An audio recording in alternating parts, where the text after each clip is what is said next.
On today's World Insight, the Philadelphia Orchestra wraps up its latest China visit and why music is so important for building bridges and understanding other cultures.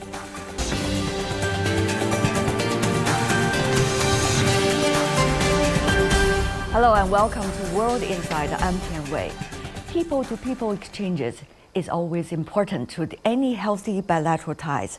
Chinese President Xi Jinping reflected this in a personal greeting recently to some middle school teachers and students in the U.S. state of Washington.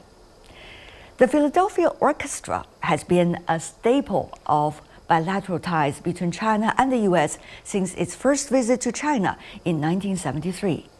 For over 50 years, a legacy of friendship and collaboration has endured as Chinese and American artists have built and passed on friendships in cultural exchanges.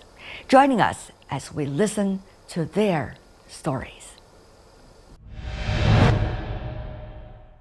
Matthias, so good to see you. Fabulous to see you again too. Congratulations on the wonderful performance at the National Theatre. Thank you. And in collaboration with so many outstanding musicians, both here in China and elsewhere. Wow. Full orchestra this time. Full orchestra this time. It's very different to the last time we were here. It's the first time the whole Philadelphia Orchestra is in China since 2019. We've made visits in the interim with small groups of musicians, but this is the first time the entire Philadelphia Orchestra is here, right here at the glorious National Center for the Performing Arts. We have a series of 4 concerts here, and we're so excited to be back, collaborating with some extraordinary artists. Marin Alsop, our esteemed and wonderful principal guest conductor, the great pipa player Wu Man, who's one of our most beloved collaborators. So it's a very, very special trip. What is it like as, the master of the whole orchestra, to bring the whole family with you this time with such a long trip? It's epic. It's really very special. It's this one's a particularly moving journey. The orchestra, as you know, has been coming to China since 1973, and each successive trip builds on the previous, which is, I think, why we have such a special presence here. But this is the first one in 5 years, and the world was interrupted by COVID, and the world is a different place, and I think music has an even more important role in our world now. So this one's especially significant. I remember dearly interviewing many of your members of the orchestra during many of your trips in China. Even some of the musicians back in the days participating in 1973 performance. Right. And now, despite the changes of the world, you are so keen in bringing music still as a bridge. Yeah. I'm just wondering how much you have to go through in order to make it happen. Yeah, the message never changes, right? The world changes, but the power of music to bring people together and to be a force for good in the world, that doesn't change. And that's ultimately our commitment. Since you and I last spoke a year ago, the great Philadelphia Orchestra received letters of support and encouragement from President Biden of the United States of America and President Xi Jinping of China, and Secretary of State Antony Blinken of the U.S. as well. And the theme of all 3 letters was, keep doing what you're doing. Because they understand that music and culture can bring our peoples together, and that's what we can do, bring more joy, understanding, kindness, empathy in the world through music. Since you and I spoke also, I wrote about this in the New York Times, and described in that piece, I described a senior Chinese diplomat taking me to one side after a very formal, serious meeting, and this is many years ago, and he said to me, what you do is so important. Often it's the only thing that works. So, I get asked a lot about the state of the world and relations between China and America, and I learn a lot from talking to people in China and in America about it. what I know is that when we all sit in the concert hall, we're all equal in the face of the music, and the great musicians of the Philadelphia Orchestra pour their hearts out, and that's very moving and powerful, whether it's here at the NCPA or at Marian Anderson Hall in Philadelphia. I always wanted to ask you this, but I think today is really the moment.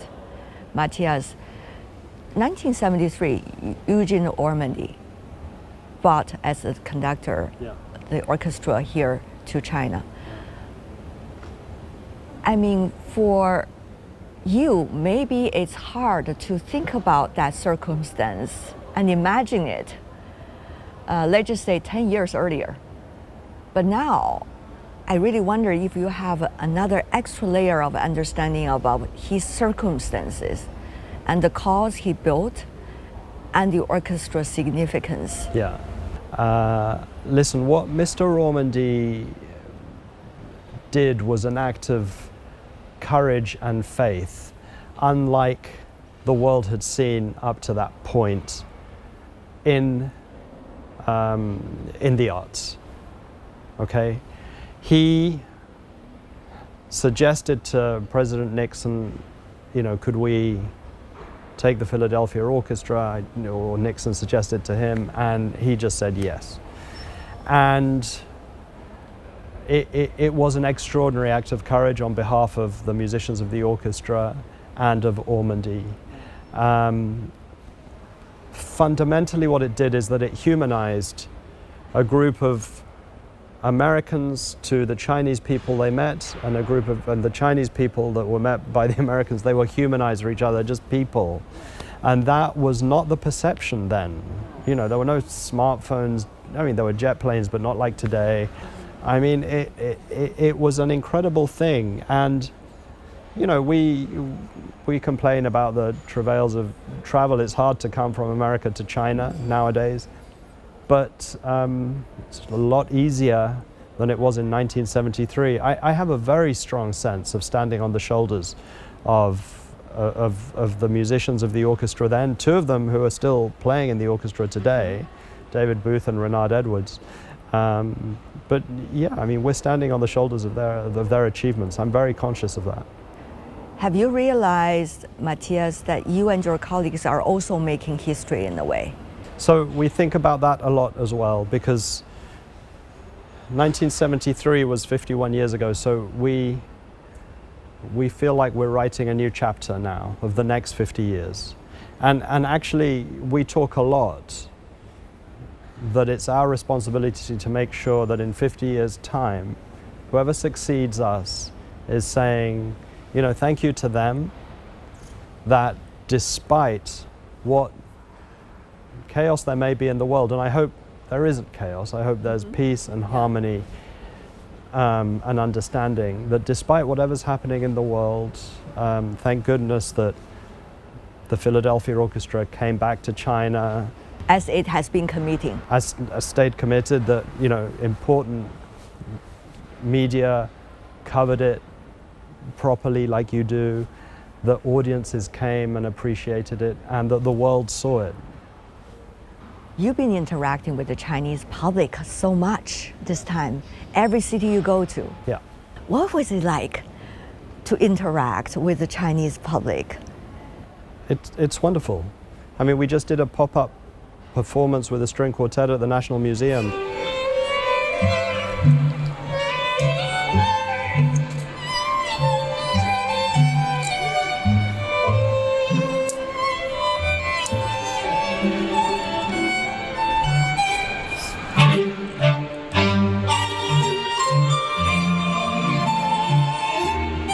Hundreds and hundreds of people got to hear music played by musicians of the Philadelphia Orchestra, and it was just a beautiful, joyful moment.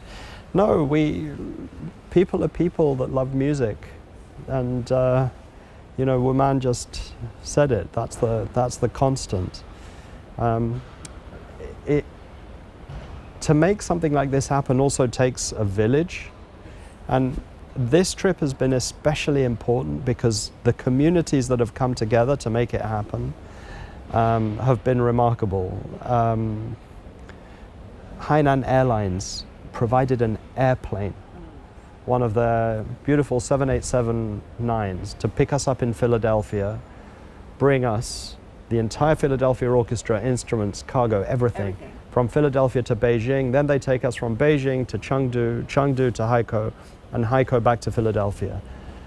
And that they gave us the plane for 2.5 weeks for free. I mean, without their support, this wouldn't have been possible. Without the support of the Ford Foundation, Bank of China, U.S. State Department, and many others, this tour wouldn't have been possible. We've seen so many elements come together. National Theatre here, Ministry of Culture here. The list goes on. The list goes on. I mean, our partners at the NCPA is one of the greatest arts institutions in the world. Matthias, as always, such a pleasure. Great to see you again. Good to see Thank you for your passion for this subject. We really appreciate it. Maureen, good to see you. Good to see you again. How would you characterize this adventure? This adventure? Oh, well, I think it's very much like a symbol of the relationship between the Philadelphia Orchestra and the people of China. It's very deep, it's very complete in a way. You know, it's not one-dimensional. It's great. I've been talking to members of the orchestra and also some of the artists cooperating with the orchestra. Yes. They've been describing to me the special chemistry they had with you. Oh, that's very nice. Yeah, it feels very, very natural and organic. And I love this orchestra. I first worked with them, oh gosh, when I was 30 years old. And they were one of the first big orchestras to give me an opportunity to conduct. So I've known them for a long time and have admired them. And of course, it's not the same members in the orchestra anymore, but they still have the same kind of ethos and work ethic and sense of humor.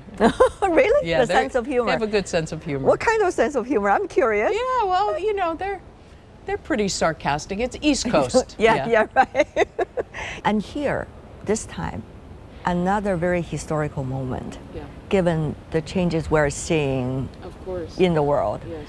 So how do you as a conductor really digesting it on a daily basis?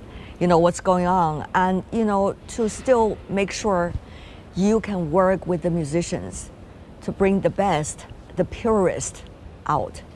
I think in moments like this that we're living through, you know, with so much divisiveness and suspicion, and everyone's, you know, people are always trying to put blame here, and I think music is really a refuge, because it's a place where we can put all of our baggage down and just focus on connecting. Because I think we have, culturally, we may be different, but human-wise, we have many more similarities than dissimilarities. Think about that connection. When you were conducting the symphony orchestra, Philadelphia Symphony Orchestra on the stage, the audience, how did they react to you? As a conductor, how did you get those messages?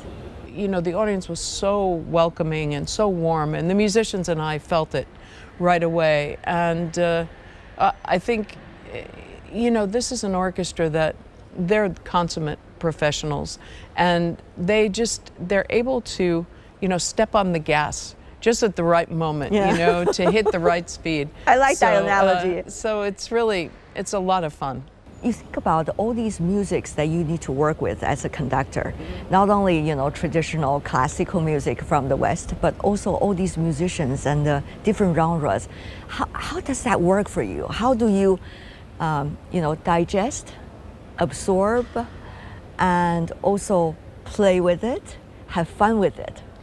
Well, you know, I think for all artists, this exposure to diversity, it enriches what we do.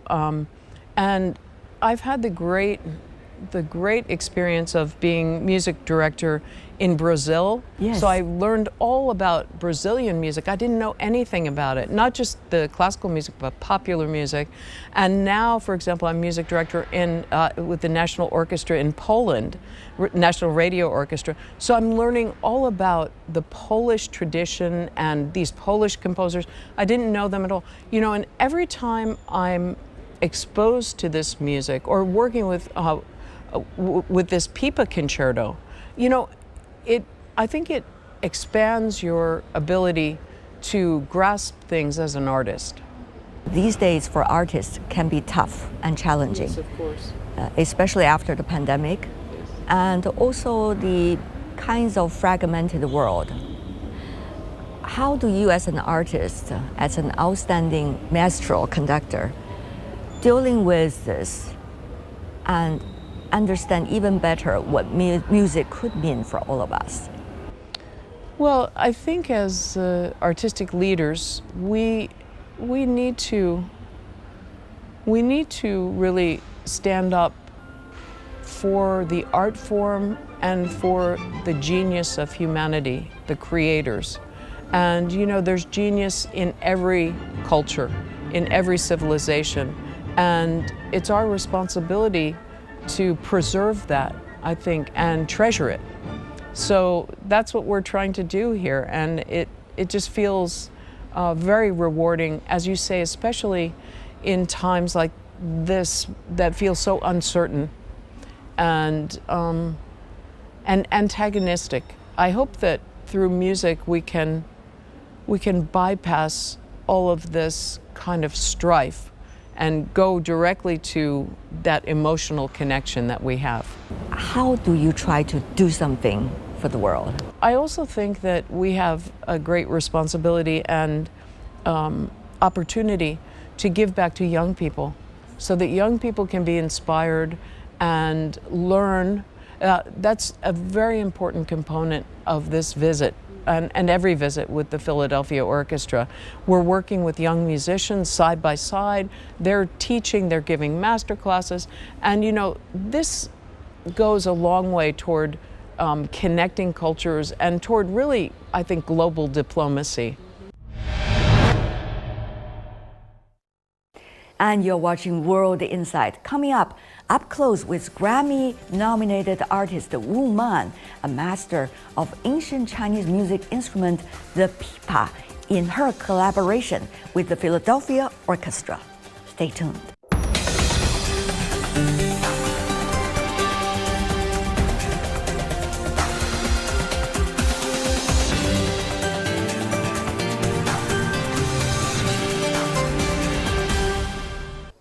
Welcome back. This is World Insight. I'm Tian Wei. Wu Man has been recognized as the world's premier pipa virtuoso and as a leading ambassador of Chinese music. She has collaborated with some of the world's most outstanding musicians and conductors. This time, she teamed up with the Philadelphia Orchestra on its annual tour to China. How can music transcend cultures to connect people together? Let's take a listen. When Chinese think about Philadelphia Orchestra, they thought about the historical moments of China and the United States establishing diplomatic relations, and music has been the ambassador from day one. At the same time, your personal track record went to the United States after being almost the #1 of pipa in China, and try to be a cultural bridge between the two cultures. Even this time, when there are a lot of uncertainty in the world, but we see the two firm players of being cultural bridges coming together, that to us is quite a beautiful surprise. I've been working with many American orchestra.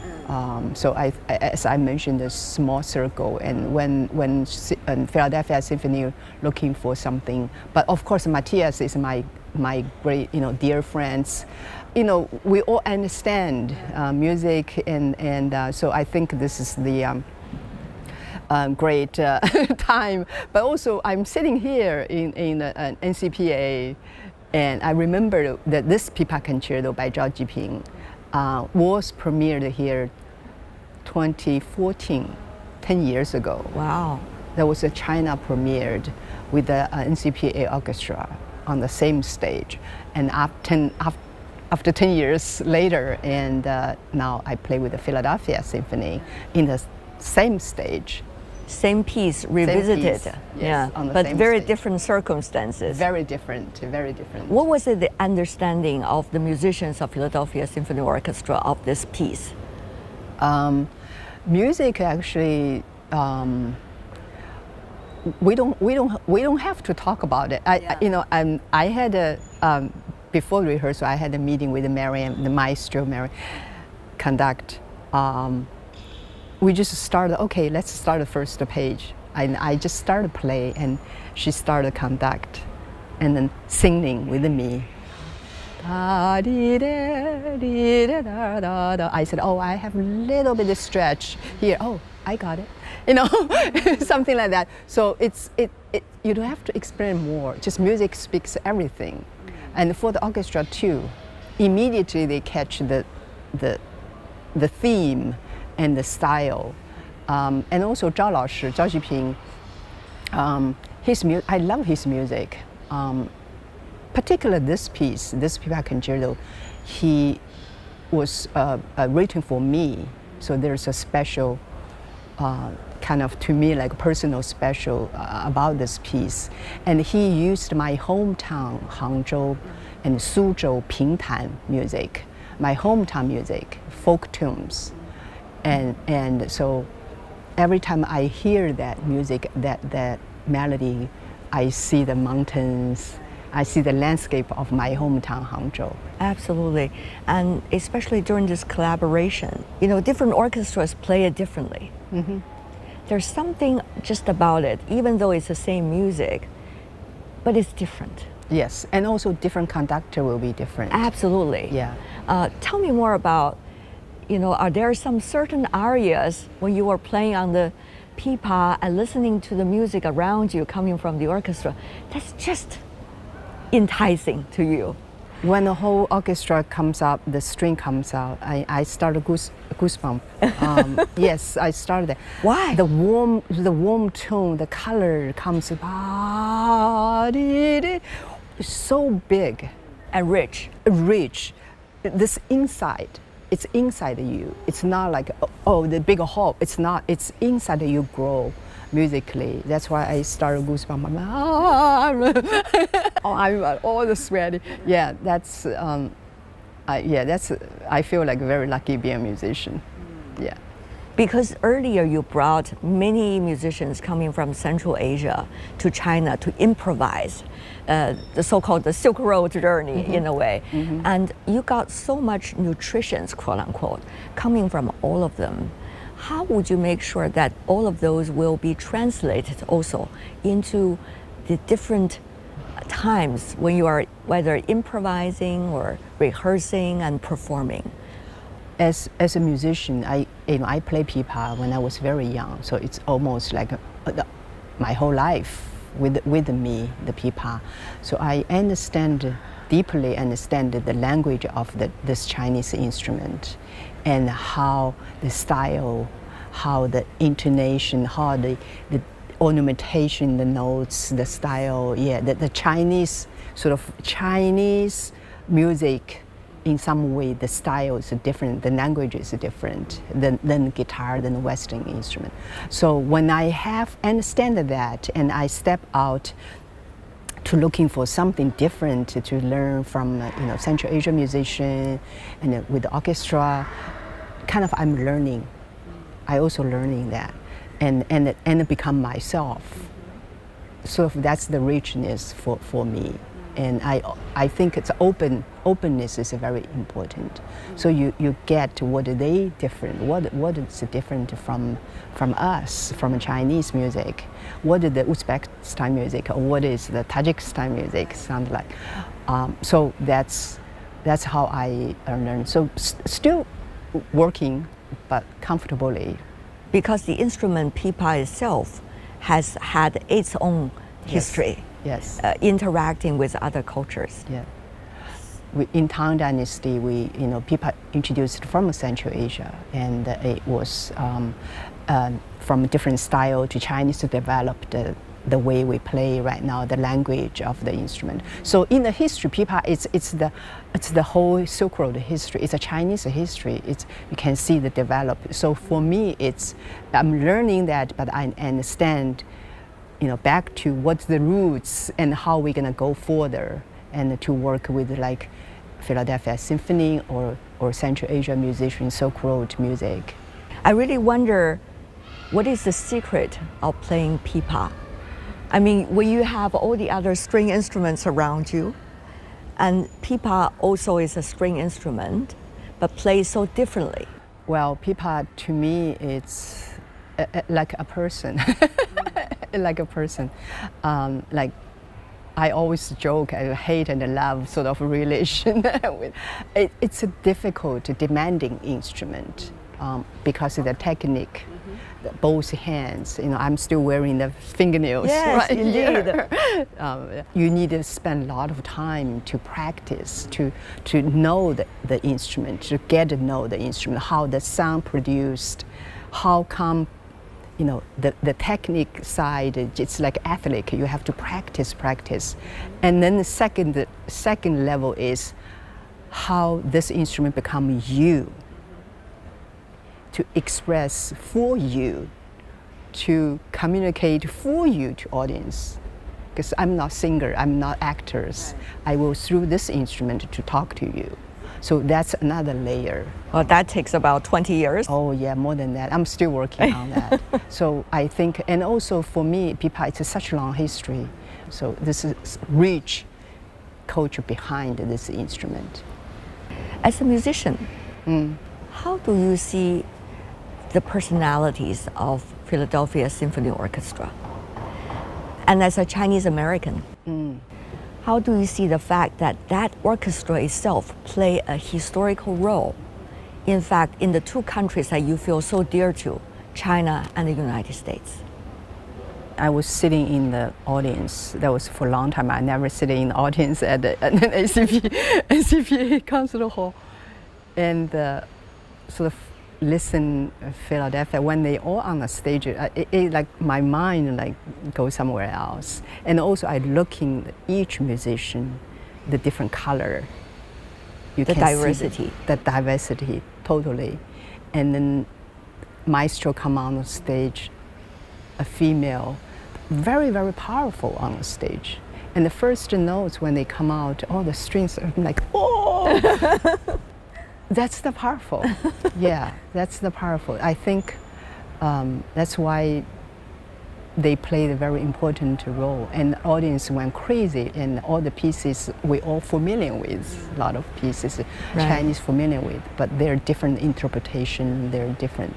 So I think that's, to me as a musician, when I'm sitting there, I really enjoyed. I forgot myself as a musician. I just totally into the music, into the the mind goes somewhere else, and no wonder enjoyable. Music is the bridge, yes, isn't it? Yes, definitely. Particularly today.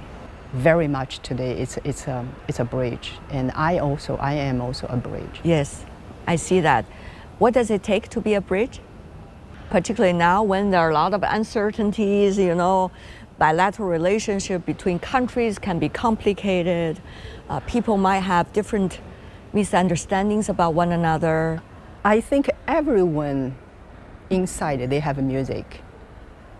Doesn't matter who you are, they all have music. That speaks everything. Man, as always, what a pleasure to see you here. Thank you. When music speaks. And that's all the time for today. If you'd like to know more, search World Insight or check out our YouTube channel. Follow us on X and Facebook. I'm Tian Wei. Thanks for watching.